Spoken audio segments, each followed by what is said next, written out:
한국의 핵무장 반드시 막아야 합니다. 미 국방부 차관의 충격 발언에 세계가 발칵 뒤집혔습니다. 트럼프 대통령의 핵잠수함 승인 선언에도 미국은 절대 핵연료 재처리 권한을 내어주지 않으려 했습니다. 일본 승인해준 지 얼마나 됐다고 아시아에 더 승인해줍니까? 미 의회는 말도 안 되는 논리로 절대 한국에게 권한을 내어주지 않으려 했고, 전 세계 전문가들은 한국 핵 승인은 절대 일어나지 않을 것이라 확신했습니다. 하지만 바로 그때 국제원자력기구의 긴급 보고서가 발표됐고 전 세계가 큰 충격에 빠졌습니다. 원자력 안정성 전 세계 1위 대한민국. 도대체 무슨 일이 있었던 걸까요?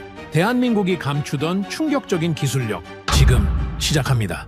한국에 재처리 권한을 준다고요? 농담하시는 겁니까? 로버트 켈러 상무장관의 목소리가 회의실을 가득 채웠습니다. 그건 핵확산이나 다름없습니다.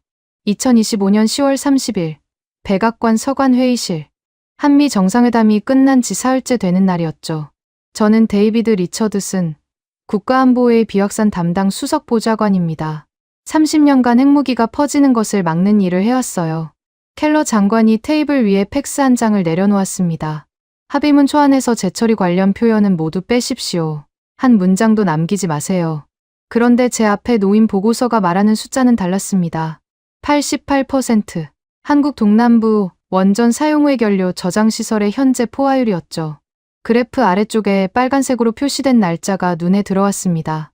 2027년 초 포화 예상 시점이었어요. 장관님, 이 보고서는 보셨습니까? 제가 물었습니다. 그런 건 늘 있는 위협 아닙니까? 한국이 압박용으로 만든 숫자일 뿐이에요. 하지만 저는 알고 있었습니다. 이 보고서를 작성한 곳은 한국이 아니라 우리 에너지부였다는 것을요. 백악관 국가안보회의 내부 위험 평가 보고서 초안, 극비 도장이 찍힌 문서였습니다. 정상회담에서 두 정상은 원자력 협력을 논의했지만 구체적인 문구는 실무진에게 맡겼습니다. 그게 저희였죠. 켈러 장관의 지시는 명확했어요. 한국의 재처리나 농축 언급은 합의문에서 완전히 제거하라는 것이었습니다. 회의가 끝나자 저는 보고서를 다시 펼쳤습니다. 그래프를 확대해서 자세히 들여다봤어요. 매년 2.5%씩 증가하는 포화율. 이 속도라면 2027년 초는 낙관적인 예측이었습니다. 최악의 경우 2026년 말이 될 수도 있었죠. 핸드폰이 울렸습니다. 발신자는 국무부였어요. 한국 국가안보실에서 긴급 화상회의를 요청했습니다. 내일 오전 8시로 잡았는데 참석 가능하십니까? 저는 달력을 확인했습니다. 이미 한국 관련 회의가 5개나 잡혀 있었어요. 에너지부 브리핑, 국방부 협의, CIA 정보 분석, 의회 보고, 그리고 이제 한국과의 직접 협의까지. 한 나라의 원자력 문제로 이렇게 많은 회의가 동시에 열리는 건 처음이었습니다. 참석하겠습니다. 저는 대답했어요. 전화를 끊고 나서 노트북을 열었습니다. 한국 재처리 대응 방안이라는 제목으로 메모를 작성하기 시작했죠. 첫 문장을 썼습니다. 기존 비확산 원칙에 따라 일관되게 대응하면 해결 가능. 그런데 손가락이 멈췄습니다. 뭔가 이상했어요. 일관되게 대응한다는 게 무엇을 의미하는지 갑자기 확신이 서지 않았습니다. 저는 그 문장을 지웠어요. 다시 보고서로 눈을 돌렸습니다. 한국은 현재 24기의 원자로를 운영 중이었고 매년 750톤의 사용 후 핵연료가 나오고 있었습니다. 저장 공간은 한계에 다다랐고 신규 저장시설 건설은 주민 반대로 번번이 무산되고 있었죠. 물리적으로 더 이상 쌓아둘 곳이 없다는 뜻이었습니다. 이건 정치 게임이 아니야. 저는 생각했습니다. 진짜 시한폭탄이 돌아가고 있는 거야. 켈러 장관은 한국을 70년대의 박정희 정권 시절처럼 보고 있었습니다. 핵무기를 만들려다 미국에 저지당한 나라, 언제든 다시 시도할 수 있는 위험한 나라로 말이죠. 하지만 지금은 2025년이었습니다. 한국은 세계 6번째 원전 수출국이 되었고 국제원자력기구의 모든 사찰을 투명하게 받아들이고 있었어요. 노트북 화면에 새로운 이메일 알림이 떴습니다. 한국 국가안보실 비서관 한지민이라는 이름이었죠. 제목은 긴급협의 요청 관련 사전 자료였습니다. 첨부 파일을 열자 표와 그래프가 가득했습니다. 사용 후 핵연료 누적량, 저장시설 포화 추세, 원전별 저장 현황, 그리고 마지막 페이지에는 이런 문장이 있었어요. 대한민국은 국제 규범을 준수하며 투명하게 관리할 준비가 되어 있습니다. 하지만 물리적 한계는 정치적 합의로 해결되지 않습니다. 저는 창밖을 바라봤습니다. 워싱턴의 가을 하늘 아래로 국무부 건물이 보였죠. 저곳에서도 지금 한국 문제를 놓고 머리를 싸매고 있을 겁니다. 사실 우리에게는 선례가 있었습니다. 일본이었죠. 일본은 재처리 시설을 운영하고 있었고 플루토늄도 보유하고 있었습니다. 45톤이라는 어마어마한 양이었어요. 그런데도 우리는 일본을 관리 가능한 파트너로 분류하고 있었습니다. 반면 한국은 재처리는커녕 연구조차 제대로 할 수 없게 묶어놨죠. 이 차이가 무엇을 의미하는지 저는 너무나 잘 알고 있었습니다. 그것은 신뢰의 차이였어요. 아니, 더 정확히 말하면 편견의 차이였습니다. 다음 날 아침, 화상회의 화면에 한지민 비서관의 얼굴이 나타났습니다. 40대 초반으로 보이는 그녀는 침착한 표정으로 인사를 했어요. 리처드슨 보좌관님, 시간 내주셔서 감사합니다. 자료 잘 받았습니다. 상황이 심각하다는 것은 이해합니다만. 그녀가 저를 끊었습니다. 보좌관님, 숫자는 거짓말을 하지 않습니다. 우리에게 남은 시간은 18개월입니다. 그 이후에는 원전 가동을 중단하거나 다른 대안을 찾아야 합니다. 다른 대안이라면? 재처리 또는 해외 위탁 처리입니다. 하지만 해외 위탁은 비용도 문제지만 미국의 동의 없이는 불가능하다는 걸 보좌관님도 아실 겁니다. 그녀의 목소리는 담담했지만 그 안에는 절박함이 묻어 있었습니다. 화면 뒤로 대한민국 국가안보실 상황실이 보였어요. 벽면 가득 각종 차트와 지도가 걸려 있었죠. 한국 정부의 공식 입장은 무엇입니까? 제가 물었습니다. 우리는 투명성을 전제로 한 제한적 재처리 권한을 요구합니다. 국제원자력기구의 전면 감시하에 미국과의 공동 관리하에 진행하겠다는 겁니다. 켈러 장관은 절대 동의하지 않을 겁니다. 그래서 보좌관님께 직접 설명드리고자 합니다. 다음 주에 워싱턴을 방문할 예정입니다. 그리고 그녀가 잠시 말을 멈췄습니다. 화면 속 그녀의 눈빛이 흔들렸어요. 우리는 보좌관님이 직접 한국 현장을 보시길 희망합니다. 동남부 원전을 직접 보신다면 이것이 단순한 정치적 요구가 아니라는 걸 아실 겁니다. 저는 즉답을 피했습니다. 검토해 보겠습니다. 화상 회의가 끝난 후 저는 켈러 장관에게 보고했습니다. 예상대로 그의 반응은 차가웠죠. 현장 방문. 그들의 쇼에 놀아날 필요 없습니다. 우리의 입장은 확고해요. 재처리 불가, 농축 불가. 이것이 한미 원자력 협정의 기본입니다. 하지만 장관님, 포화 문제는 그들이 알아서 해결할 문제입니다. 우리가 양보하는 순간 판도라의 상자가 열립니다. 한국이 재처리를 시작하면 대만도 사우디도 모두 같은 요구를 할 겁니다. 켈러 장관의 논리는 명확했습니다. 비확산 체제의 근간을 흔들 수 없다는 것이었죠. 하지만 제 머릿속에는 계속 그 숫자가 맴돌았습니다. 88%, 그리고 18개월. 그날 밤, 저는 오래된 파일을 뒤적였습니다. 2004년 한국의 미신고 우라늄 농축 실험이 발각됐을 때의 보고서였죠. 당시 저는 젊은 분석관이었고 한국을 강하게 비판하는 보고서를 작성했었습니다. 한국의 핵 야심, 숨겨진 의도, 이런 제목들이 보였어요. 20년이 지난 지금, 저는 그때와 같은 시각으로 한국을 보고 있는 걸까요? 아니면 켈러 장관처럼 과거에 갇혀 있는 걸까요? 핸드폰이 다시 울렸습니다. 이번엔 에너지부였어요. 보좌관님, 한국 원전 관련 기술 검증팀을 구성했습니다. 다음 주 브리핑을 준비하고 있는데 한 가지 미리 말씀드릴 게 있습니다. 뭡니까? 한국의 파이로 프로세싱 기술이 우리 예상보다 훨씬 진전되어 있습니다. 핵무기 전용이 거의 불가능한 수준까지 왔어요. 이건 게임 체인저가 될 수도 있습니다. 저는 침묵했습니다. 파이로 프로세싱은 사용 후의 연료를 재처리하는 기술이지만 순수한 플루토늄을 추출할 수 없어. 핵무기 제조가 어렵다는 특징이 있었죠. 만약 한국이 이 기술을 완성했다면 보고서 준비되는 대로 보내주십시오. 저는 말했습니다. 전화를 끊고 저는 다시 노트북을 열었습니다. 이번엔 메모가 아니라 일정표를 확인했어요. 다음 주는 한국 관련 일정으로 가득 차 있었습니다. 월요일, 한지민 비서관 면담. 화요일, 에너지부 기술 브리핑. 수요일, CIA 정보 분석. 목요일, 의회 보고. 금요일은 비어 있었지만 아마 그때쯤이면 켈러 장관이 다시 불러서 압박을 가할 겁니다. 저는 깊은 한숨을 쉬었습니다. 30년간 비확산 정책을 다뤄왔지만 이렇게 복잡한 상황은 처음이었어요. 한쪽에는 원칙과 전례가 있고 다른 쪽에는 현실과 시간이 있었습니다. 그리고 그 사이에 제가 서 있었죠. 창밖으로 워싱턴 기념탑이 보였습니다. 밤에도 환하게 빛나는 그 탑처럼 어떤 원칙들은 변하지 않아야 한다고 우리는 믿어왔어요. 하지만 원칙을 지키는 것과 현실을 외면하는 것은 다른 문제였습니다. 내일 한지민 비서관을 만나면 무슨 말을 해야 할까? 저는 생각했습니다. 기존 입장을 되풀이할 것인가? 아니면 노트북 화면에는 여전히 그 보고서가 떠 있었습니다. 88%. 그 숫자가 제게 묻고 있는 것 같았어요. 당신은 정말로 비확산을 위해 일하는 사람입니까? 아니면 단지 오래된 규칙을 지키는 파수꾼입니까? 저는 보고서를 닫았습니다. 하지만 머릿속에서는 카운트다운이 시작되고 있었죠. 18개월, 540일, 12,960시간. 시계는 멈추지 않을 것이고 저장조의 사용 해결료는 계속 쌓일 겁니다. 그리고 언젠가는 아마도 생각보다 빨리 우리는 선택을 해야 할 겁니다. 한국을 계속 묶어둘 것인가? 아니면 새로운 길을 열 것인가? 그 선택의 무게가 제 어깨를 무겁게 눌렀습니다. 월요일 아침, 한지민 비서관이 백악관 서관 접견실로 들어왔습니다. 직접 만나니 화상으로 본 것보다 더 젊어 보였어요.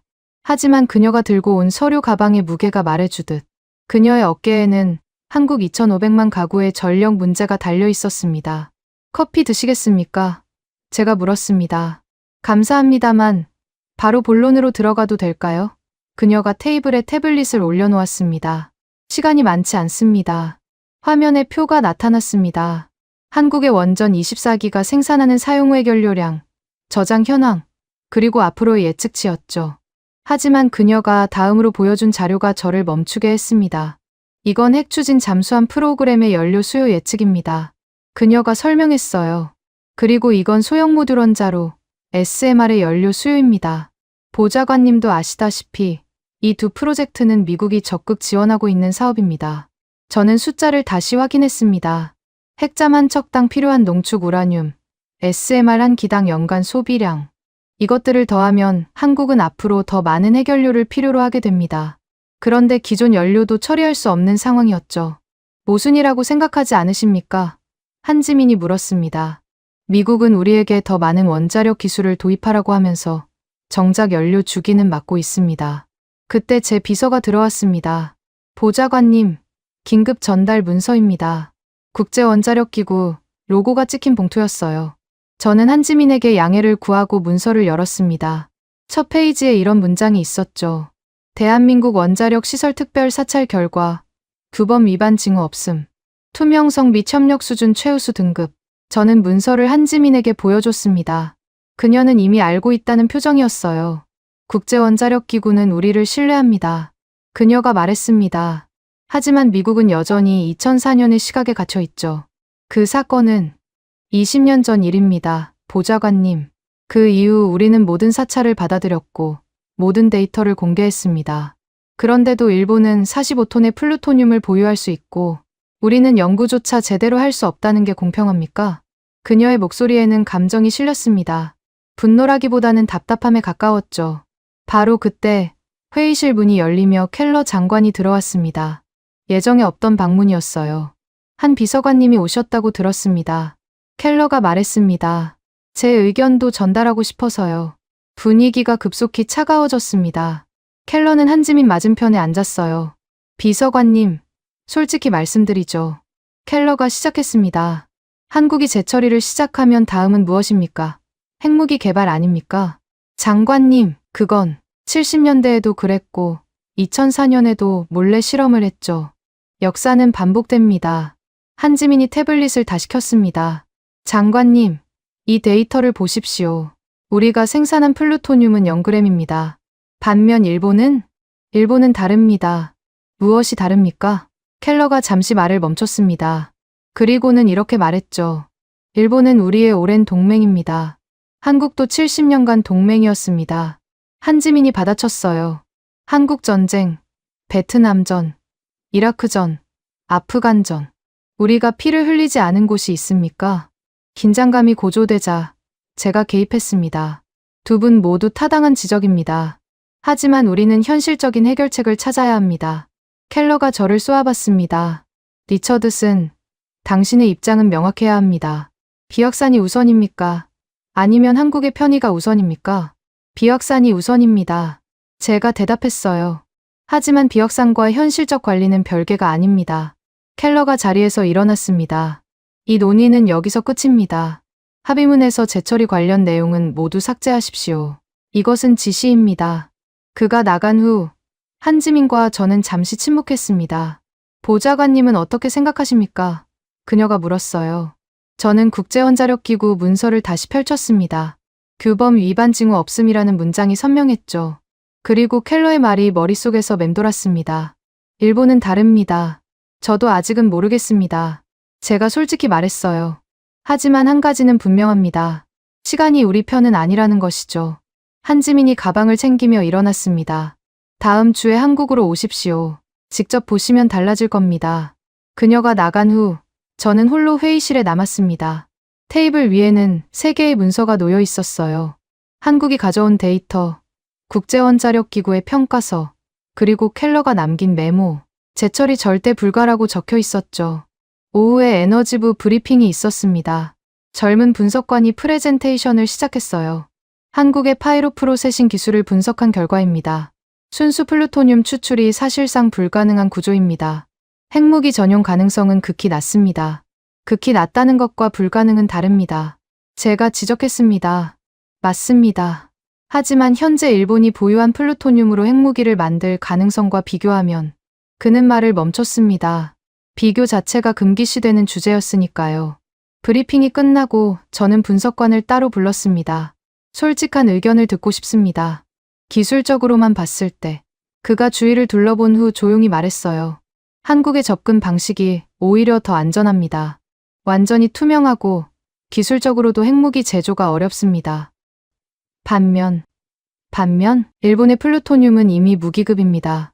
단지 정치적으로 신뢰받고 있을 뿐이죠. 그날 저녁 저는 집에서 오래된 파일들을 뒤적였습니다. 일본 재처리를 허용할 때의 문서들이었죠. 당시 논리는 명확했습니다. 일본은 믿을 수 있다. 그게 전부였어요. 그런데 한국은 믿을 수 없다는 겁니까? 국제원자력기구는 최우수 등급을 줬는데도 다음 날 CIA 브리핑이 있었습니다. 정보 분석관이 보고했어요. 한국 내부에서 재처리 문제로 정치적 압력이 높아지고 있습니다. 만약 미국이 계속 거부하면 반미 정서가 확산될 가능성이 있습니다. 그게 우리가 양보해야 할 이유는 아닙니다. 참석한 국방부 관계자가 말했습니다. 하지만 한국이 독자적으로 움직이기 시작하면 CIA 분석관이 물었어요. 이미 일부에서는 NPT 탈퇴까지 거론하고 있습니다. NPT, 핵확산금지 조약. 그것은 우리가 지켜온 국제 질서의 근간이었습니다. 한국이 정말로 탈퇴한다면 회의가 끝나고 저는 백악관 정원을 걸었습니다. 머릿속이 복잡했어요. 켈러의 원칙, 한지민의 현실, 국제원자력기구의 평가, 에너지부의 분석, CIA의 경고. 이 모든 것이 서로 다른 방향을 가리키고 있었습니다. 그때 전화가 왔습니다. 국제원자력기구 연락관이었어요. 리처드슨 보좌관님, 비공식적으로 전해드릴 말이 있습니다. 뭡니까? 한국이 제안한 새로운 투명성 패키지를 검토했습니다. 실시간 감시, 사찰주기 단축, 데이터 완전 공개. 이 정도면 사실상 우리가 한국 시설을 직접 운영하는 것과 다름없습니다. 그게 좋은 겁니까? 나쁜 겁니까? 좋고 나쁨을 떠나서 이렇게까지 하겠다는 나라는 처음입니다. 그들은 정말로 투명하게 하려는 것 같습니다. 전화를 끊고 저는 다시 생각에 잠겼습니다. 한국은 스스로를 더 강하게 묶겠다고 제안하고 있었어요. 일반적으로 국가들은 자유를 원하지, 제약을 원하지 않습니다. 그런데 한국은 정반대였죠. 왜일까? 저는 자문했습니다. 정말로 절박하기 때문일까? 아니면 다른 의도가 있는 걸까? 수요일, 의회 보고를 위해 자료를 준비하면서 저는 깨달았습니다. 제가 작성하는 보고서에 모순이 가득하다는 것을요. 한국은 위험하다. 그런데 국제원자력기구는 최우수 등급을 부여했다. 재처리는 확산 위험이다. 그런데 일본은 이미 하고 있다. 기술 전용이 가능하다. 그런데 파이로 프로세싱은 전용이 극히 어렵다. 저는 펜을 내려놓았습니다. 30년간 써온 논리가 더 이상 맞지 않는다는 걸 인정하기는 어려웠어요. 목요일, 의회 청문회장, 상원 외교위원장이 물었습니다. 리처드슨 보좌관, 한국 재처리 문제에 대한 행정부의 입장은 무엇입니까? 현재 검토 중입니다. 위원장님, 검토가 아니라 입장을 묻고 있습니다. 저는 켈러 장관을 봤습니다. 그는 단호한 표정으로 고개를 저었죠. 비확산 원칙에 따라 신중하게 접근하고 있습니다. 제가 모호하게 답했어요. 그런데 일본은 이미 재처리를 하고 있지 않습니까? 다른 의원이 끼어들었습니다. 이중 기준 아닙니까? 켈러가 대답했습니다. 일본과 한국은 다른 경우입니다. 어떻게 다릅니까? 켈러가 잠시 말을 멈췄다가 답했어요. 역사적 맥락이 다릅니다. 청문회장의 웃음소리가 번졌습니다. 설득력 없는 답변이었죠. 청문회가 끝나고 켈러가 제게 다가왔습니다. 리처드슨, 당신이 흔들리고 있다는 걸 압니다. 하지만 기억하세요. 우리가 막지 않으면 핵무기는 계속 확산될 겁니다. 장관님, 하지만 데이터가 보여주는 것은 데이터? 켈러가 비웃었습니다. 데이터는 조작할 수 있습니다. 우리가 믿을 것은 원칙뿐입니다. 그날 밤, 저는 결정했습니다. 한국에 가기로요. 직접 보지 않고는 판단할 수 없다고 생각했습니다. 한지민에게 이메일을 보냈습니다. 다음 주 방문하겠습니다. 즉시 답장이 왔어요. 현명한 결정입니다. 진실은 현장에 있습니다. 저는 창밖을 바라봤습니다. 워싱턴의 밤은 고요했지만 제 머릿속은 소란스러웠어요. 정치의 말과 권위의 말, 원칙과 현실, 과거와 미래가 충돌하고 있었습니다. 그리고 그 중심에는 여전히 그 숫자가 있었죠. 88%, 18개월. 시계는 멈추지 않고 있었습니다. 11월 3일 새벽, 저는 인천공항에 도착했습니다. 한지민 비서관이 직접 마중을 나왔더군요. 긴 비행이셨을 텐데 바로 이동하셔도 괜찮으시겠습니까? 그녀가 물었습니다. 시간이 없다고 하지 않았습니까? 제가 대답했어요. 바로 가시죠. 차는 남쪽으로 향했습니다.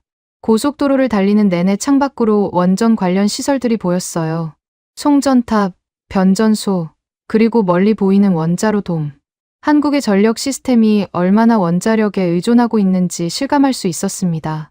보좌관님, 한 가지 미리 말씀드릴 게 있습니다. 한지민이 말했어요. 오늘 보실 것들은 연출이 아닙니다. 있는 그대로입니다. 3시간 후, 우리는 동남부 원전에 도착했습니다. 정문에서 보안 검색을 받고 방호복으로 갈아입었죠. 원전 소장이 우리를 맞았습니다. 50대 후반의 엔지니어였어요. 리처드슨 보좌관님, 먼 길 오셨습니다. 그가 악수를 청했습니다. 바로 저장소부터 보여드리겠습니다. 우리는 엘리베이터를 타고 지하로 내려갔습니다. 문이 열리자 거대한 수조가 나타났어요. 푸른 빛을 내는 물속에 사용후의 결료 다발이 빽빽하게 들어차 있었습니다. 이게 전부입니까? 제가 물었습니다. 아닙니다. 이건 4호기 저장소입니다. 1호기부터 6호기까지 모두 이런 상태입니다. 그가 태블릿을 꺼내 실시간 데이터를 보여줬습니다. 각 저장소의 포화율이 표시되어 있었죠. 가장 낮은 곳이 83%, 가장 높은 곳은 91%였습니다. 평균 89%입니다. 소장이 설명했어요. 작년보다 3% 증가했습니다. 저는 저장소를 따라 걸으며 구조를 살폈습니다. 다발 사이의 간격이 거의 없었어요. 더 조밀하게 재배치할 수는 없습니까? 제가 물었습니다. 이미 2번 재배치했습니다. 더 이상은 안전 규정 위반입니다. 그가 우리를 밖으로 안내했습니다. 언덕 위에서 원전 부지 전체가 한눈에 들어왔죠. 저기 빈 땅이 보이시죠? 소장이 가리켰습니다. 원래 중간 저장 시설 건설 예정지였습니다. 하지만 주민 반대로 무산됐다고 들었습니다. 3번 시도했고 3번 다 실패했습니다. 이제는 다른 방법이 없습니다. 우리는 회의실로 이동했습니다. 벽면에 포화 시점까지 일정표가 걸려 있었어요. 2027년 2월, 소장이 달력을 가리켰습니다. 그때가 되면 원자로를 멈춰야 합니다. 정말로 멈춰야 합니까? 제가 물었습니다. 그렇지 않으면 신규 연료를 넣을 수 없습니다. 사용후의 연료를 꺼낼 곳이 없으니까요. 그때 문이 열리며 지역 주민 대표들이 들어왔습니다. 어부, 농민, 상인 등 다양한 사람들이었죠. 한 어부가 먼저 말문을 열었습니다. 보좌관님, 우리는 원전과 40년을 함께 살았습니다. 일자리도 생기고 지역 경제도 좋아졌죠. 하지만 그가 말을 멈췄습니다. 옆에 있던 농민이 이어받았어요. 하지만 이제는 불안합니다. 저장조가 가득 찼다는데 사고라도 나면 어떻게 됩니까? 안전합니다. 소장이 끼어들었지만 주민들의 표정은 굳어 있었죠. 그럼 왜 다른 곳으로 옮기려고 합니까? 상인이 물었습니다. 안전하면 그냥 두면 되지 않습니까? 논리적인 지적이었습니다. 저는 주민들의 딜레마를 이해할 수 있었어요. 원전이 없으면 지역 경제가 무너지지만 포화 문제는 불안하다는 것이죠. 간담회가 끝나고 우리는 통제실로 향했습니다.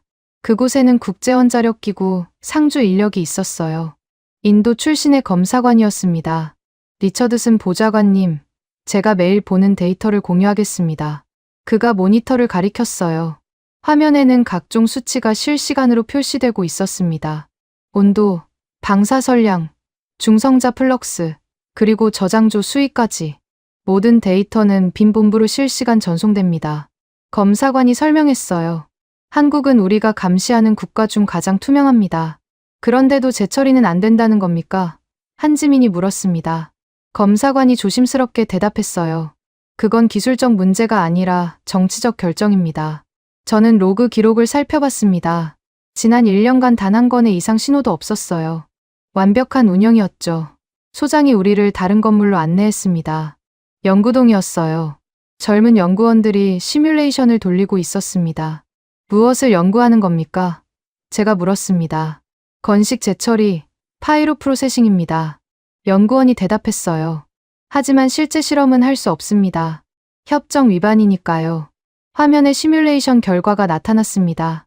사용후의 연료의 부피를 5분의 1로 줄이고 방사능도 크게 감소시키는 기술이었죠. 이 기술이 완성되면? 제가 물었습니다. 포화 문제가 해결됩니다. 그리고 재활용도 가능해지죠. 연구원이 눈을 빛냈어요. 하지만 미국이 허락하지 않으면 그의 목소리에 좌절감이 묻어났습니다. 기술은 있는데 쓸 수 없다는 것이죠. 오후, 우리는 사용후의 연료 운반 시설을 둘러봤습니다. 특수 제작된 용기와 운반 차량이 있었어요.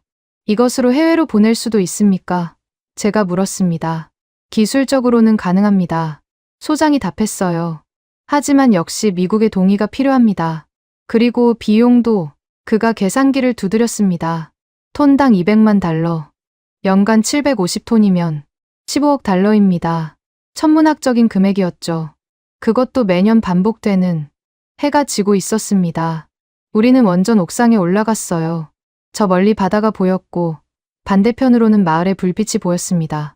저 마을 사람들은 모두 원전과 관련된 일을 합니다. 소장이 말했어요. 직접 일하거나 관련 사업을 하거나 서비스업에 종사하거나 원전이 멈추면 그는 말을 끝내지 않았습니다.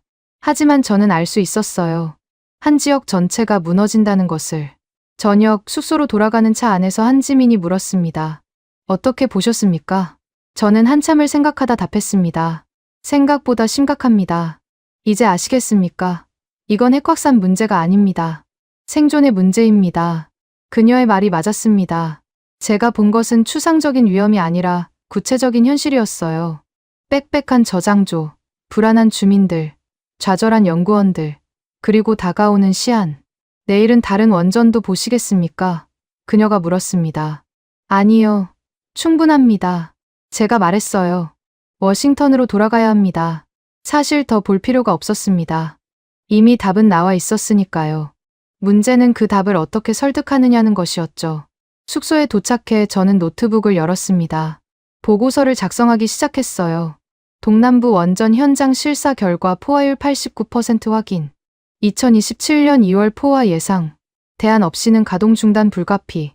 그런데 쓰다가 멈췄습니다. 이런 건조한 보고서로는 오늘 본 것들을 전달할 수 없었어요. 저는 다시 썼습니다. 오늘 저는 시한폭탄을 봤습니다. 그것은 북한의 핵무기가 아니라 우리가 만든 모순이었습니다. 우리는 한국의 원자력을 권했고 이제 그들은 그 결과물에 묻혀가고 있습니다. 하지만 이것도 지웠습니다. 너무 감상적이었으니까요. 결국 저는 노트북을 닫았습니다. 보고서는 내일 비행기 안에서 쓰기로 했죠. 창밖을 보니 원전의 불빛이 보였습니다.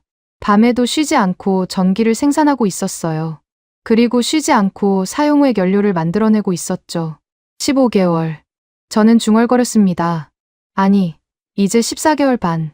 다음 날 아침, 공항으로 가는 길에 한지민이 봉투를 건넸습니다. 이게 뭡니까? 한국 정부의 공식 제안서입니다. 전면 투명성 패키지의 구체적 내용이 담겨 있습니다. 저는 봉투를 받았지만 열어보지는 않았습니다. 비행기 안에서 읽어보기로 했죠. 보좌관님, 한지민이 마지막으로 말했습니다. 우리는 숨기려는 게 아닙니다. 오히려 모든 것을 공개하려고 합니다. 단지 살아남기 위해서입니다. 공항에서 헤어지며 저는 생각했습니다. 살아남기. 그것이 핵심이었어요. 한국은 핵무기를 원하는 게 아니라 단지 불을 켜고 싶어 하는 것이었습니다. 비행기가 이륙하자 저는 봉투를 열었습니다. 첫 페이지에 이런 문장이 있었어요. 대한민국은 세계에서 가장 감시받는 원자력 프로그램을 자발적으로 선택합니다. 자발적으로. 그 단어가 눈에 들어왔습니다. 강요가 아닌 선택. 그것이 차이를 만들 수 있을까요? 비행 내내 저는 오늘 본 것들을 되새겼습니다. 89%의 저장조, 불안해하는 주민들, 그리고 시간표. 워싱턴에 도착했을 때 저는 확신했습니다. 뭔가 바뀌어야 한다고. 문제는 어떻게 켈러 장관을 설득하느냐는 것이었죠. 그리고 더 중요한 것은 제 자신의 30년 신념을 어떻게 바꾸느냐 하는 것이었습니다. 워싱턴으로 돌아온 다음 날, 저는 국무부 지하 3층에 있는 특별 열람실로 호출됐습니다. 극비 문서를 보관하는 곳이었죠. 안내를 받고 들어가자 테이블 위에 봉인된 서류 가방이 놓여 있었습니다. 국제원자력기구 문장이 선명했어요. 1시간입니다. 보안 담당자가 말했습니다. 사진 촬영이나 복사는 불가합니다. 저는 봉인을 뜯고 문서를 꺼냈습니다.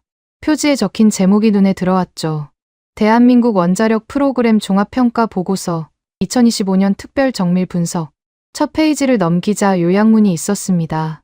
그런데 세 번째 문장에서 저는 멈춰야 했어요. 종합평가 결과 대한민국 규범 위반 위험 제로 등급. 숫자 0이 아니라 단어로 제로라고 적혀 있었습니다. 강조하기 위해서였겠죠.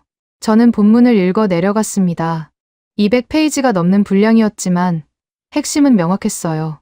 한국은 지난 20년간 단 한 건의 규범 위반도 없었고 모든 사찰에 완벽히 협조했으며 데이터 제출도 가장 신속했다는 내용이었습니다.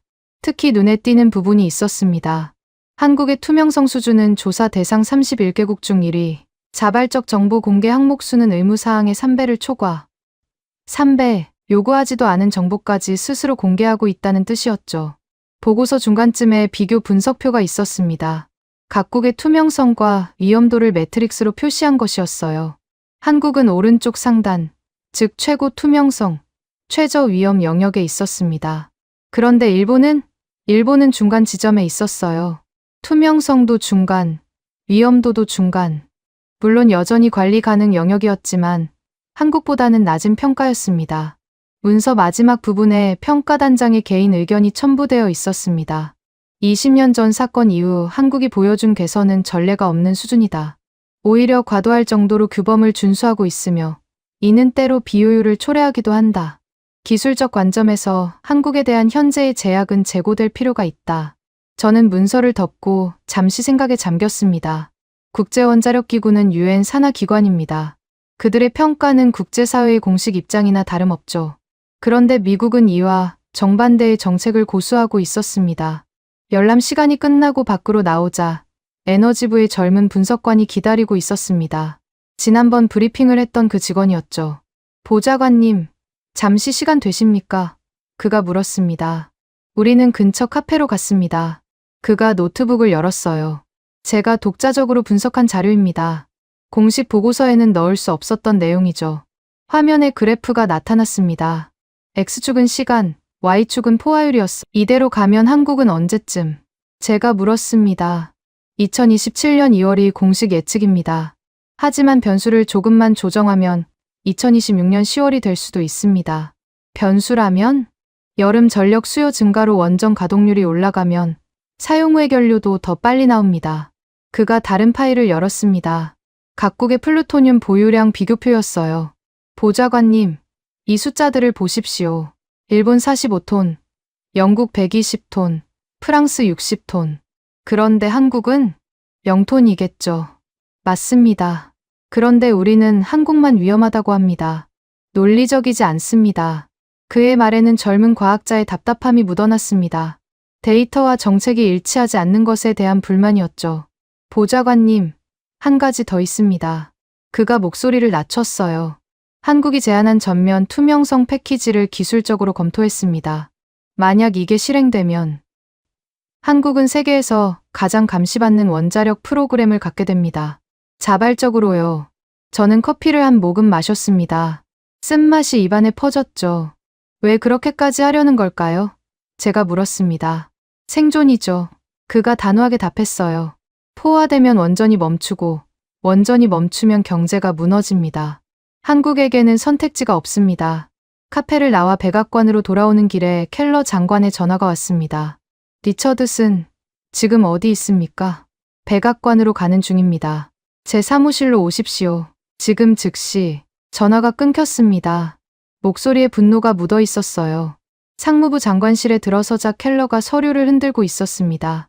이게 뭔지 압니까? 그가 물었습니다. 국제원자력기구 보고서 사본이었습니다. 극비 문서가 어떻게 그의 손에 이런 문서가 있는데도 제게 보고하지 않았습니까? 오늘 오전에야 열람했습니다. 제가 답했어요. 규범 위반 위험 제로라. 이게 말이 됩니까?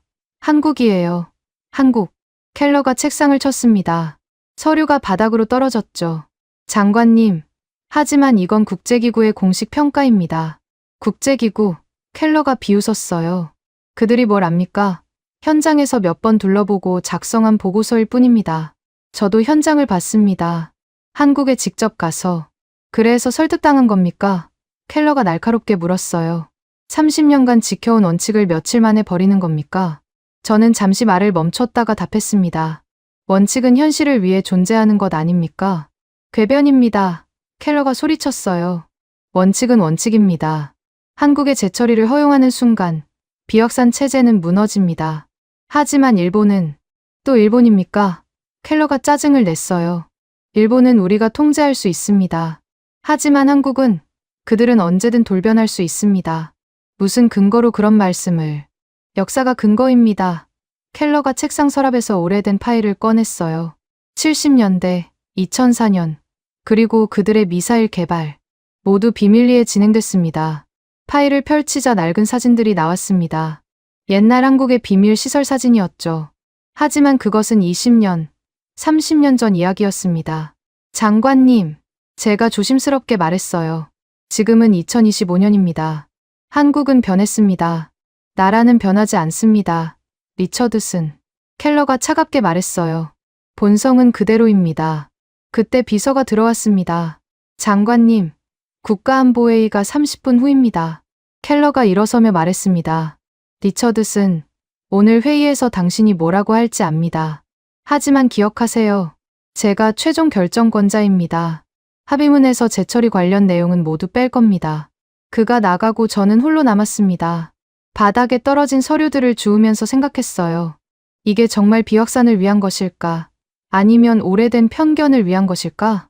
국가안보회의실로 가면서 저는 결심했습니다. 오늘 제대로 말하지 않으면 영원히 기회가 없을 거라고. 회의가 시작되자 저는 발언권을 요청했습니다. 최근 한국을 방문하고 국제원자력기구 보고서를 검토한 결과를 공유하겠습니다. 저는 차분하게 말했습니다. 포화율 89%, 규범 위반 위험 제로 등급, 그리고 시간표. 14개월 후면 한국 원전이 멈춥니다. 제가 결론을 냈어요. 우리가 선택할 문제가 아닙니다. 시간이 결정할 문제입니다. 켈러가 즉시 반박했습니다. 그것은 한국의 문제입니다. 우리의 문제가 아닙니다. 정말 그렇습니까? 제가 물었어요. 동맹국의 에너지 위기가 우리와 무관합니까? 한국 경제가 무너지면 동북아 전체가 흔들립니다. 국방장관이 끼어들었습니다. 리처드슨 보좌관 말이 맞습니다. 한국이 흔들리면 우리의 아시아 전략도 흔들립니다. 논쟁이 뜨거워졌습니다. 그때 대통령 보좌관이 말했어요. 결론을 내리기 전에 한국이 제안한 투명성 패키지를 검토해보는 게 어떻습니까? 이미 검토했습니다. 켈러가 말했죠. 받아들일 수 없습니다. 왜죠? 제가 물었습니다. 켈러가 잠시 말을 멈췄다가 답했어요. 선례를 만들 수 없기 때문입니다. 선례, 그것이 핵심이었습니다. 한국을 허용하면 다른 나라들도 요구할 것이라는 두려움. 하지만 그것은 정말 타당한 두려움일까요? 회의가 끝나고 저는 사무실로 돌아왔습니다. 책상 위에는 한국에서 가져온 자료들이 쌓여 있었죠. 그리고 달력에는 빨간색으로 동그라미가 쳐져 있었습니다. 2027년 2월. 아니다. 저는 다시 계산했습니다. 최악의 경우 2026년 10월. 11개월. 시계는 멈추지 않고 있었습니다.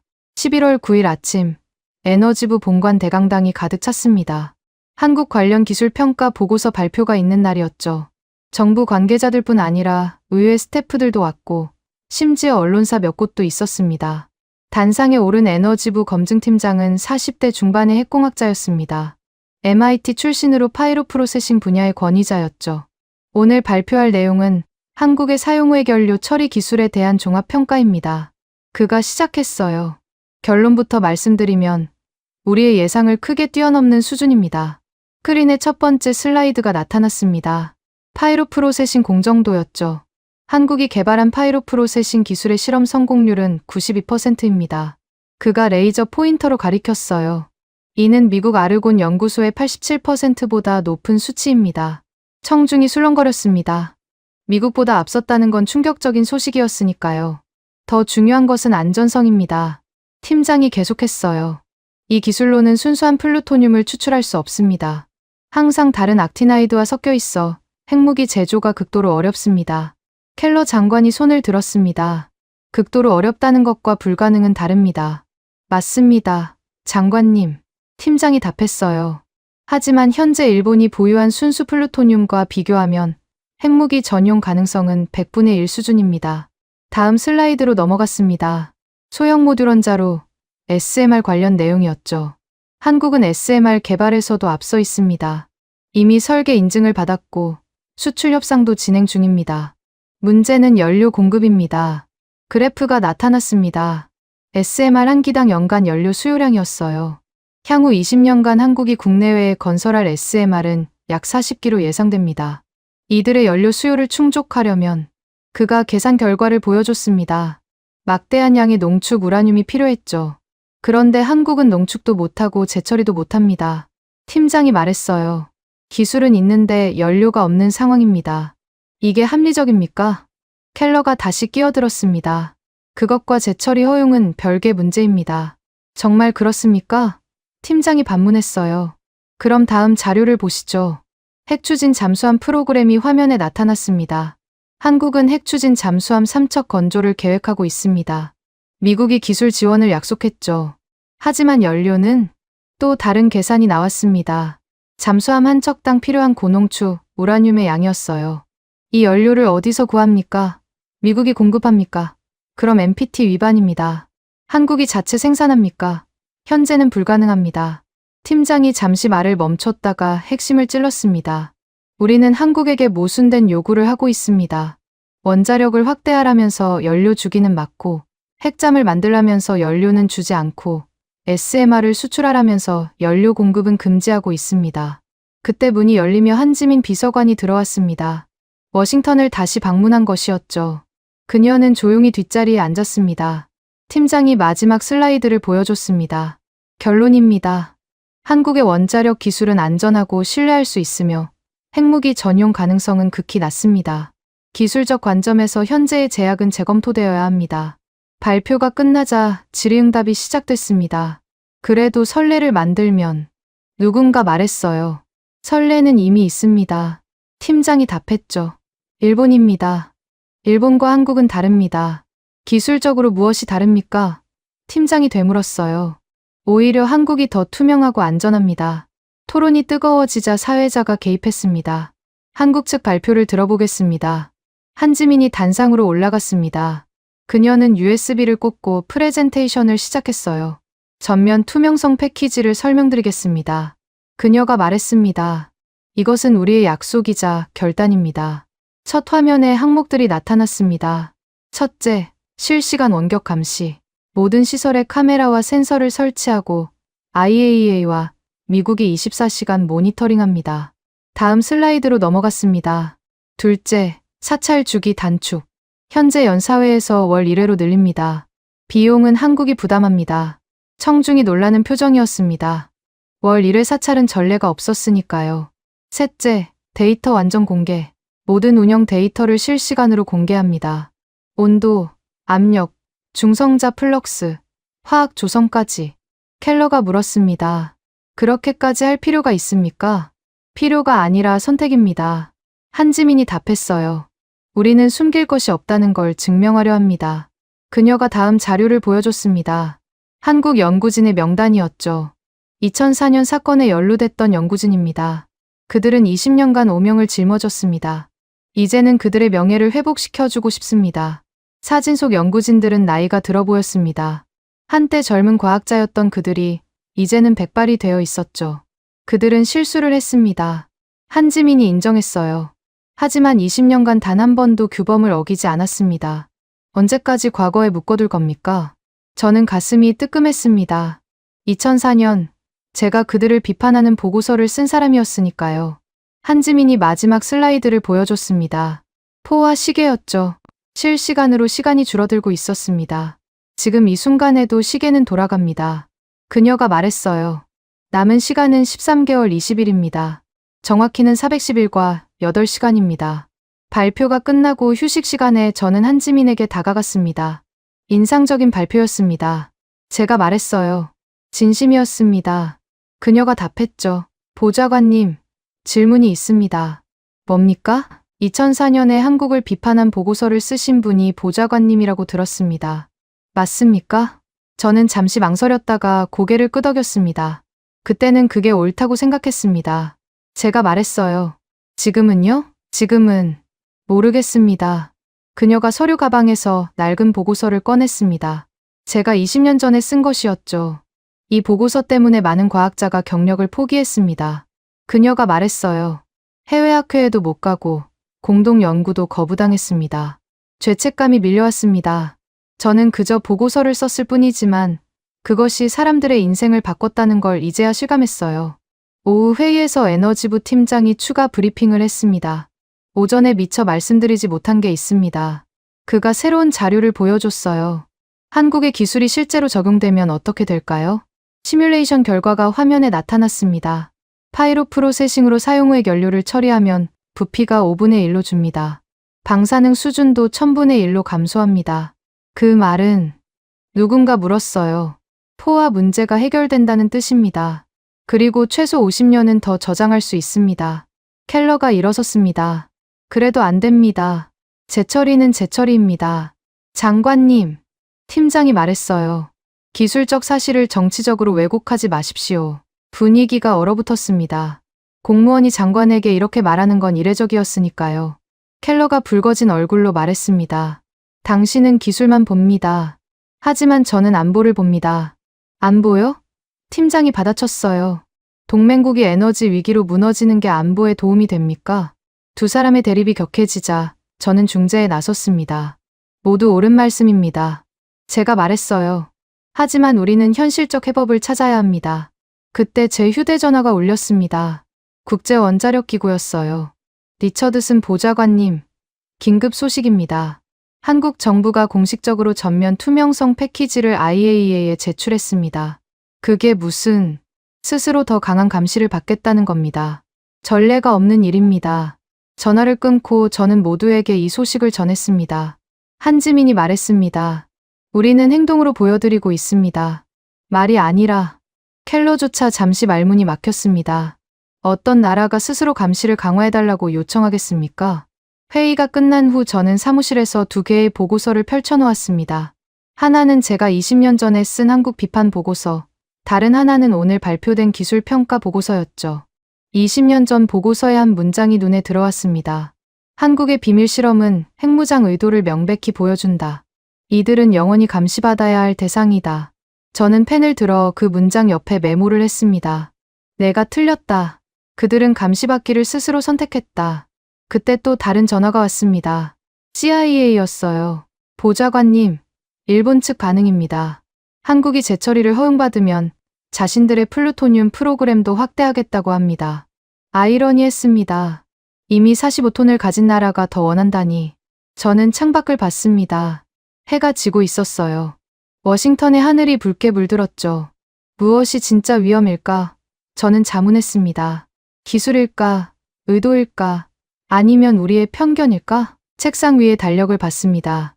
빨간 동그라미가 쳐진 날짜까지 13개월 20일. 아니, 이제 13개월 19일이었습니다. 그날 밤, 저는 집에서 오래된 일기를 꺼냈습니다. 2004년의 기록이었죠. 오늘 한국의 비밀 실험이 발각됐다. 배신감을 느낀다. 우리는 그들을 믿었는데 그 아래 오늘의 날짜로 새로 썼습니다. 오늘 한국이 스스로를 묶었다. 놀라움을 느낀다. 그들은 우리를 믿고 있다. 20년. 그 시간 동안 변한 건 한국일까? 아니면 나일까? 아마 둘 다일 겁니다. 11월 11일 새벽, 저는 국무부 기록보관소 지하 4층에 있었습니다. 30년간의 비확산 정책 문서를 뒤지고 있었죠. 특히 찾고 있던 건 1988년 미일 원자력 협정 개정 당시의 자료였습니다. 먼지 쌓인 파일을 10자 낡은 메모가 나왔습니다. 당시 국무부 관료의 손글씨였어요. 일본의 플루토늄 프로그램 승인, 동맹국으로서의 신뢰에 기반한 결정. 기술적 우려는 있으나 정치적 필요성이 우선. 정치적 필요성. 그 네 글자가 모든 걸 설명하고 있었습니다. 다음 문서를 펼쳤습니다. 2024년 기준 각국 플루토늄 보유량이었죠. 일본 45톤. 그 아래 작은 글씨로 메모가 있었어요. 무기 6,000개 제조 가능량. 그런데 한국은 0톤. 정확히 0.00톤이라고 적혀 있었습니다. 저는 두 문서를 나란히 놓고 한참을 바라봤습니다. 45대 0. 이것이 우리가 만든 균형이었죠. 아니, 불균형이었습니다. 사무실로 돌아오자 비서가 긴급 메시지를 전했습니다. 켈러 장관님이 찾으십니다. 즉시 오라고 하셨어요. 장관실에 들어가자 켈러가 창밖을 보고 서 있었습니다. 돌아보지도 않고 말했죠. 리처드슨, 당신이 무슨 생각을 하는지 압니다. 그래요? 일본과 한국을 비교하고 있겠죠. 이중 기준이라고 생각하고 있을 겁니다. 그가 돌아섰습니다. 표정이 굳어 있었어요. 맞습니다. 제가 솔직히 답했습니다. 켈러가 책상 서랍에서 서류를 꺼냈습니다. 제 인사 파일이었죠. 30년 경력의 수석 보좌관. 훌륭한 이력입니다. 은퇴까지 5년 남았죠? 위협이었습니다. 명백한 위협이었어요. 장관님, 이게 무슨 예산 삭감이 논의되고 있습니다. 켈러가 차갑게 말했어요. 국가안보의 비확산팀도 구조조정 대상입니다. 물론 성과가 좋으면 다르겠지만 저는 침묵했습니다. 그가 계속했죠. 한국 건을 조용히 처리하면 당신의 팀은 안전할 겁니다. 하지만 계속 고집을 부리면 그는 말을 끝내지 않았습니다. 끝낼 필요가 없었으니까요. 저는 켈러를 똑바로 봤습니다. 장관님, 한 가지 묻겠습니다. 비확산이 목적입니까? 아니면 한국을 묶어두는 게 목적입니까? 같은 겁니다. 아닙니다. 제가 반박했어요. 일본의 45톤이 한국의 0톤보다 위험합니다. 숫자가 증명합니다. 켈러가 주먹으로 책상을 쳤습니다. 일본은 우리 편입니다. 한국도 우리 편입니다. 다릅니다. 일본은 예측 가능하지만 한국은.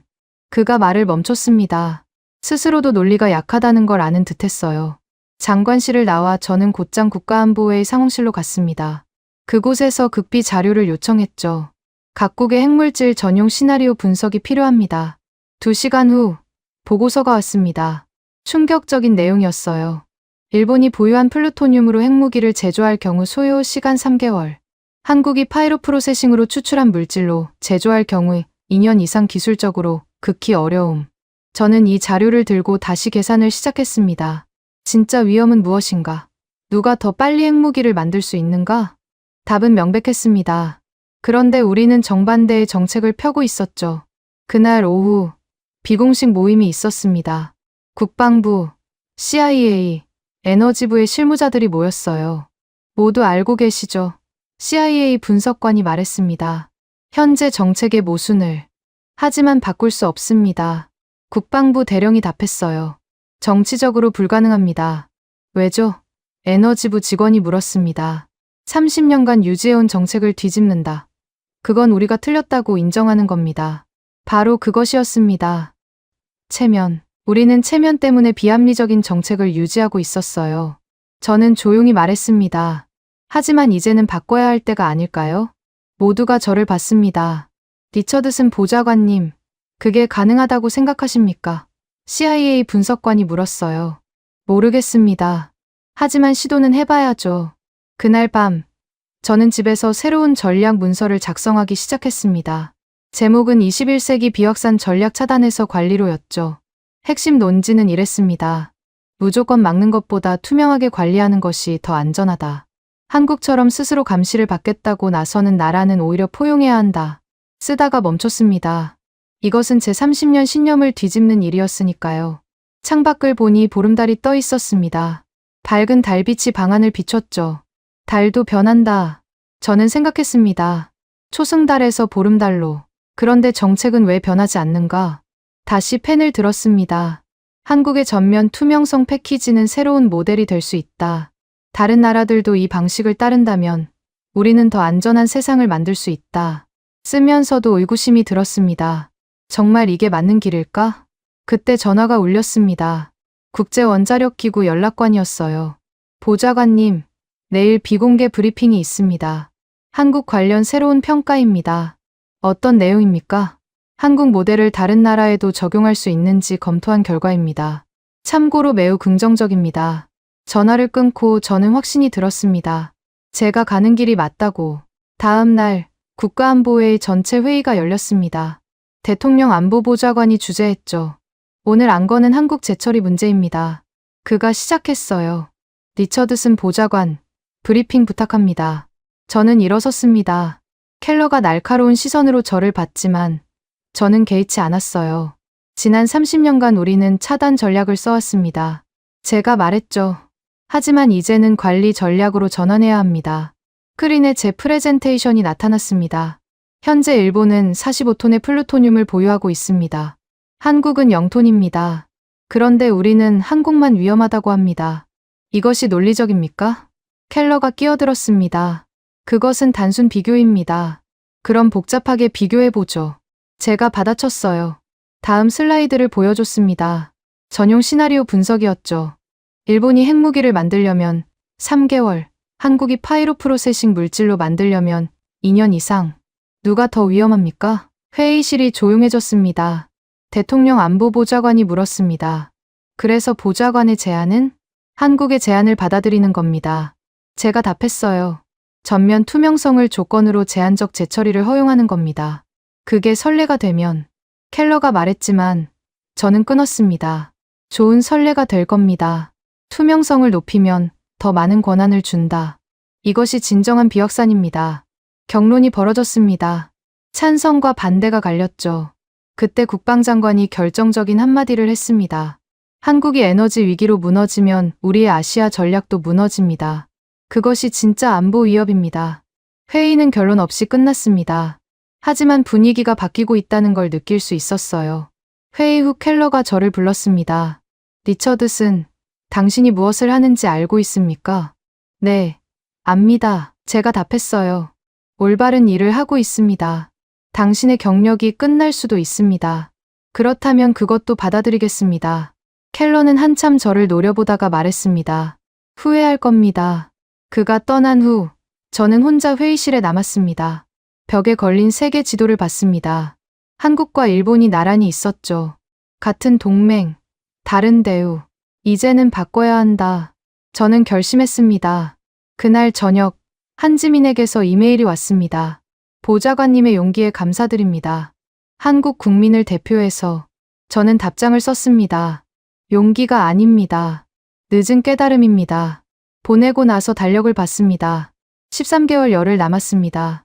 시계는 여전히 돌고 있었고 저는 이제 다른 방향으로 걷기 시작했습니다. 30년간 걸어온 길과는 정반대 방향으로.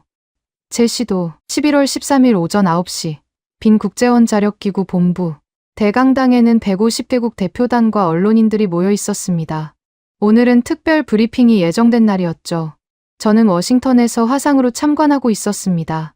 백악관 상황실 대형 스크린에 현장이 생중계되고 있었어요. 옆에는 켈러 장관을 비롯한 정부 관계자들이 앉아 있었습니다. 단상에 오른 IAEA 대변인은 50대 후반의 오스트리아인이었습니다. 그가 마이크를 잡았어요. 오늘 우리는 핵 투명성의 새로운 기준을 소개하고자 합니다. 그가 시작했습니다. 대한민국이 제출한 전면 투명성 패키지는 전례 없는 수준입니다. 첫 번째 슬라이드가 나타났습니다. 한국의 원자력 시설 지도였죠. 각 지점에 감시 카메라 숫자가 표시되어 있었습니다. 한국은 자발적으로 감시 카메라를 300대에서 700대로 늘렸습니다. 대변인이 설명했어요. 이는 의무 수준의 2.3배입니다. 청중이 술렁거렸습니다. 자발적으로 감시를 강화한다는 건 이해하기 어려운 일이었으니까요. 다음 슬라이드로 넘어갔습니다. 사찰 일정표였어요. 더 놀라운 것은 사찰 주기입니다. 대변인이 레이저 포인터로 가리켰습니다. 기존 연사회에서 월 1회로 단축했습니다. 이는 기존 대비 20% 수준입니다. 켈러가 옆에서 중얼거렸습니다. 쇼에 불과해. 하지만 화면 속 청중들의 반응은 달랐습니다. 많은 이들이 고개를 끄덕이고 있었어요. 그리고 데이터 공개 항목입니다. 대변인이 계속했죠. 온도, 압력, 중성자 플럭스는 기본이고 화학 조성, 동위원소 비율까지 실시간으로 공개합니다. 공개 항목 수가 기존 대비 2배로 늘었습니다. 그때 화면이 분할되었습니다. 한쪽에는 비내 브리핑장, 다른 한쪽에는 한국원자력연구원의 상황실이 나타났어요. 한국 상황실에는 연구원들이 모여 있었습니다. 백발의 노과학자들도 있었고 젊은 연구원들도 있었죠. 모두가 화면을 주시하고 있었습니다. 대변인이 결정적인 발표를 했습니다. IAEA는 한국의 전면 투명성 모델을 공식 모범 사례로 지정합니다. 이는 다른 국가들도 따를 수 있는 새로운 기준이 될 것입니다. 한국 상황실에서 박수가 터져 나왔습니다. 한 노과학자가 눈물을 닦는 게 보였어요. 아마도 2004년 사건 당시의 연구원이었을 겁니다. 그때 한 기자가 손을 들었습니다. 한국이 이렇게까지 하는 이유가 뭡니까? 대변인이 답했습니다. 신뢰 구축입니다. 그들은 숨길 것이 없다는 걸 행동으로 증명하고 있습니다. 그럼 재처리도 허용되어야 하는 것 아닙니까? 다른 기자가 물었어요. 대변인이 조심스럽게 답했습니다. 그것은 정치적 결정입니다. 하지만 기술적으로는 한국이 충분한 신뢰를 쌓았다고 평가합니다. 화면이 다시 한국 상황실로 전환되었습니다. 한 젊은 기자가 마이크를 들고 있었어요. 선생님, 20년간 어떤 마음으로 연구를 계속하셨습니까? 기자가 백발의 과학자에게 물었습니다. 노과학자가 떨리는 목소리로 답했습니다. 우리가 틀리지 않았다는 걸 언젠가는 인정받을 거라고 믿었습니다. 오늘이 그날인 것 같습니다. 그의 동료가 덧붙였어요. 해외 학회에서 늘 의심의 눈초리를 받았습니다. 너희는 몰래 핵무기를 만들려 했잖아 하는 시선이었죠. 하지만 우리는 묵묵히 규칙을 지켰습니다. 저는 가슴이 아팠습니다. 제가 쓴 보고서가 그들에게 그런 시선을 만들었으니까요. 브리핑이 계속되었습니다. 대변인이 새로운 자료를 보여줬어요. 한국의 투명성 점수는 100점 만점에 98점입니다. 이는 조사 대상국 중 최고점입니다. 참고로 평균은 72점입니다. 그래프가 나타났습니다. 한국이 맨 위에 있었고 그 아래로 다른 나라들이 줄지어 있었죠. 일본은 중간쯤에 있었습니다. 켈러가 불편한 표정으로 물었습니다. 저 점수가 무슨 의미가 있습니까? 숫자 노름일 뿐입니다. 하지만 CIA 분석관이 반박했어요. 장관님, 저 숫자는 20년간의 데이터를 종합한 겁니다. 단순한 숫자가 아닙니다. 화면에서 대변인이 마지막 슬라이드를 보여줬습니다. 결론입니다. 한국은 자발적으로 가장 엄격한 감시를 선택했습니다. 이는 국제 핵 거버넌스의 새로운 모델이 될 수 있습니다. 브리핑이 끝나자 각국 대표들이 일어나 박수를 쳤습니다. 이례적인 일이었죠. 보통 이런 기술 브리핑에서는 박수가 없으니까요. 한국 상황실에서도 감격스러운 장면이 펼쳐졌습니다. 젊은 연구원들이 선배 과학자들을 껴안고 있었어요. 한 연구원이 카메라를 향해 말했습니다. 20년간 의심받으며 살았습니다. 하지만 오늘 우리의 투명성이 세계 최고라고 인정받았습니다. 이것이 우리의 답입니다. 워싱턴 상황실에서 침묵이 흘렀습니다. 모두가 각자의 생각에 잠겨 있었죠. 그때 국방장관이 입을 열었습니다. 이제 우리가 답할 차례입니다. 켈러가 반발했습니다.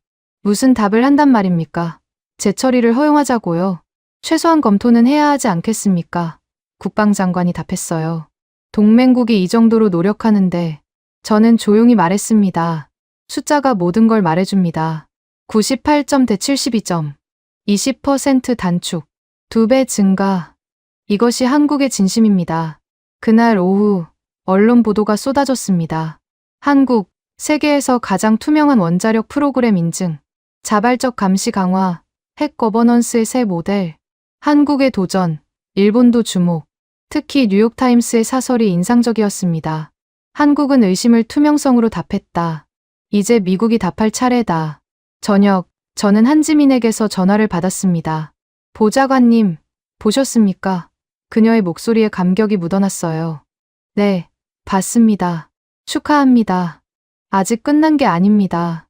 이제 시작이죠. 미국의 결정이 남았으니까요. 그녀가 잠시 말을 멈췄다가 물었습니다. 보좌관님, 한국 연구원들의 눈물을 보셨습니까? 그들은 20년을 기다렸습니다. 단 하루도 규칙을 어기지 않고 묵묵히 일했습니다. 그것이 우리의 방식입니다. 전화를 끊고 저는 창밖을 봤습니다. 워싱턴의 밤거리에 불빛이 가득했어요. 20년. 저는 중얼거렸습니다. 그들은 20년을 버텼다. 그때 이메일이 왔습니다. 발신자는 한국의 노과학자였어요. 브리핑에서 눈물을 보였던 그 사람이었죠. 리처드슨 보좌관님께. 저는 2004년 당시 미신고 실험에 참여했던 연구원입니다. 당시 보좌관님의 보고서를 읽었습니다. 가슴이 아팠지만 이해했습니다. 우리가 실수했으니까요. 하지만 20년간 우리는 변했습니다. 오늘 그것이 증명됐습니다. 이제 보좌관님이 우리를 다시 평가해 주시길 바랍니다. 과거가 아닌 현재의 우리를. 저는 한참을 망설이다가 답장을 썼습니다. 선생님의 20년을 존경합니다. 제가 틀렸습니다. 이제 바로잡으려 합니다.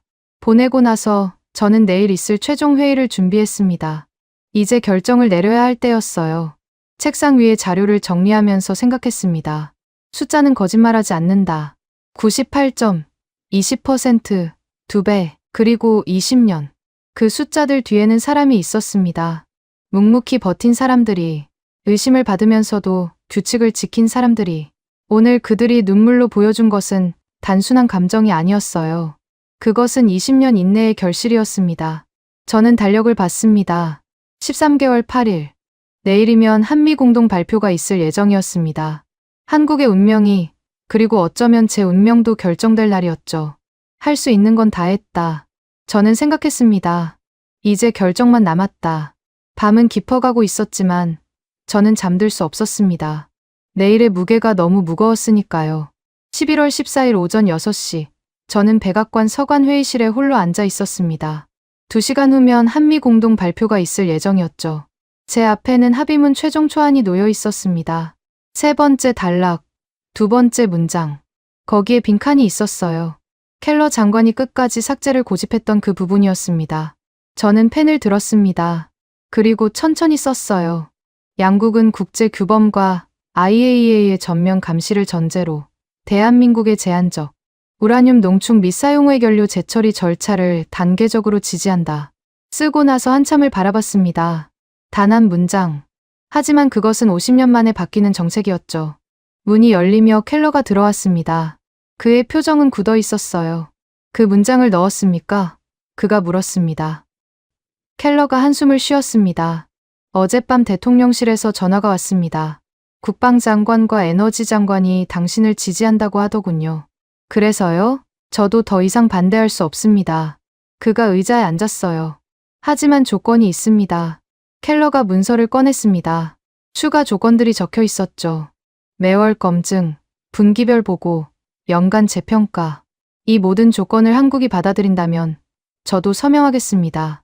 한국은 이미 그 이상을 제안했습니다. 제가 답했어요. 켈러가 쓴웃음을 지었습니다. 알고 있습니다. 그들이 우리보다 한 수 위였어요. 그가 펜을 들어 서명했습니다. 로버트 켈러, 상무장관, 리처드슨. 그가 일어서며 말했어요. 당신이 옳기를 바랍니다. 저도 그렇게 바랍니다. 켈러가 나간 후 한지민이 들어왔습니다. 발표 1시간 전이었죠. 보좌관님. 그녀가 인사했어요. 저는 합의문을 보여줬습니다. 그 문장을 가리키며 한지민의 눈이 커졌습니다. 잠시 말을 잇지 못하다가 겨우 말했어요. 반세기, 50년 만입니다. 이제 시작입니다. 제가 말했죠. 조건이 까다롭습니다. 알고 있습니다. 하지만 우리는 준비되어 있습니다. 그녀가 전화를 꺼내 한국에 연락했습니다. 받는 사람은 원자력 연구원 소장이었어요. 소장님, 됐습니다. 문장이 들어갔습니다. 전화기 너머로 환호성이 들렸습니다. 그리고 누군가 울먹이는 소리도. 오전 8시, 백악관 브리핑룸. 양국 대변인이 나란히 섰습니다. 한미 양국은 다음과 같이 합의했습니다. 미국 대변인이 읽기 시작했어요. 그 문장이 나오자 기자들이 술렁거렸습니다. 카메라 플래시가 터졌죠. 한국 대변인이 이어받았습니다. 대한민국은 전면 투명성 패키지를 성실히 이행하며 국제사회의 모범이 되겠습니다. 질의응답이 시작됐습니다. 이것이 핵 확산 위험은 없습니까? 한 기자가 물었어요. 제가 답했습니다. 오히려 더 안전해집니다. 숨기는 것보다 공개하는 것이, 막는 것보다 관리하는 것이 안전합니다. 발표가 끝난 후 저는 한국 원전과 화상 연결을 했습니다. 현장의 연구원들이 화면에 나타났어요. 원전 소장이 말했습니다. 새로운 기준으로 계산하면 포화 문제 해결까지 약 3년이 걸릴 것 같습니다. 3년이면 충분합니까? 제가 물었어요. 충분하고도 남습니다. 드디어 숨통이 트입니다. 화면 속 연구원들의 표정이 밝았습니다. 20년의 어둠이 걷히는 순간이었죠. 그날 오후 저는 개인 노트에 이렇게 적었습니다. 2025년 11월 14일. 오늘 우리는 반세기 만에 정책을 바꿨다. 한국을 의심하던 정책에서 신뢰하는 정책으로. 이것은 단순한 문장의 변화가 아니다. 인식의 변화다. 그리고 그 아래 덧붙였습니다. 20년 전 나는 한국을 영원히 감시받아야 할 대상이라고 썼다. 오늘 한국은 스스로 감시받기를 선택했다. 그들의 선택이 우리의 편견을 부끄럽게 만들었다. 저녁 집으로 돌아오는 길에 한지민에게서 메시지가 왔습니다. 보좌관님, 한국 연구원들이 전하는 말입니다. 이제야 가슴에 묶인 돌이 내려갔다고요. 저는 답장을 보냈습니다. 제 가슴에 돌도 내려갔습니다. 20년 묵은 돌이. 창밖을 보니 석양이 지고 있었습니다. 워싱턴의 하늘이 붉게 물들었죠. 처음 이 사안을 맡았을 때가 떠올랐습니다. 켈러 장관의 호통, 88%라는 숫자, 그리고 18개월이라는 시한. 그때는 막막하기만 했죠. 하지만 현장을 보고, 사람을 만나고, 숫자를 확인하면서 깨달았습니다. 진실은 편견보다 강하다는 것을, 투명성은 의심을 이긴다는 것을. 전화가 울렸습니다. 에너지부 팀장이었어요. 보좌관님, 축하합니다. 옳은 결정이었습니다. 팀장님이 도와주셨기에 가능했습니다. 아닙니다. 보좌관님의 용기가 있었기에 가능했죠. 30년 신념을 바꾸는 건 쉽지 않았을 텐데. 그의 말이 맞았습니다. 쉽지 않았어요. 하지만 필요한 일이었죠. 밤이 되자 각국에서 반응이 왔습니다. 일본은 우려를 표명했지만 동시에 한국의 투명성을 인정했습니다. 중국은 신중한 환영의 뜻을 밝혔습니다. EU는 새로운 비확산 모델로 평가했습니다. 그리고 국제원자력기구는 즉각 환영 성명을 냈죠. 한국의 전면 투명성 모델과 미국의 전향적 결정은 21세기 핵 거버넌스의 새로운 장을 열었다. 저는 마지막으로 달력을 봤습니다. 빨간 동그라미가 쳐진 2027년 2월. 이제 그 날짜는 위기의 시점이 아니라 희망의 시점이 되었습니다. 시작은 숫자였다. 저는 생각했습니다. 88%. 그 숫자가 모든 걸 바꿨다. 하지만 진짜 변화를 만든 건 숫자가 아니었습니다. 숫자 뒤에서 묵묵히 버틴 사람들이었죠. 20년을 기다린 과학자들, 투명성을 선택한 정부, 그리고 편견을 버린 우리들. 창밖에 별들이 빛나고 있었습니다. 각자의 자리에서 묵묵히 빛나는 별들처럼 한국의 원자력도 이제 정당한 빛을 낼 수 있게 되었습니다. 반세기 만에 바뀐 한 문장. 그것이 만들 변화를 생각하며 저는 조용히 미소 지었습니다. 대한민국이 잘하고 있다고 생각하신다면, 한국 최고, 대한민국이 아직 멀었다고 생각하신다면, 한국 힘내라. 여러분의 생각을 댓글로 남겨주세요. 지금까지 감동을 더하다였습니다.